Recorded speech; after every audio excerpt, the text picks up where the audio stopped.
welcome po to my channel. So magtatanim pala ako dito guys ng upo. Ayan o. Ito yung itatanim ko guys. So Mayumi F1. So hindi ko babalagan siya. Bale papagapangin ko siya dito. Yan. Para less labor tayo. So ang dinamuhan ko guys ito lang. So maraming damo guys.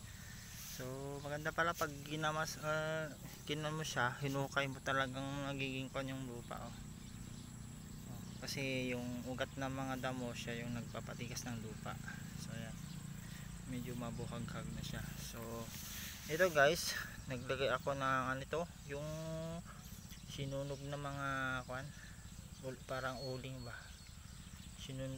pinagsunugan na mga kwan, debris, mga dahon ganun. So siya na yung gagawin kong organic. So ito igaganito ko siya oh, ganyan.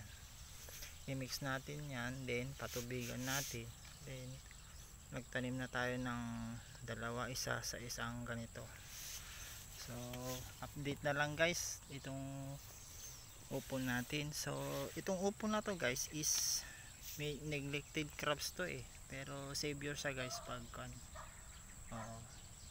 savior siya guys. So try naman natin yan, yung walang balag, pagkapang parang pakwan ba at mga kalabasa, since family din sila, kasi isang family din lang kasi ang ganitong crops eh.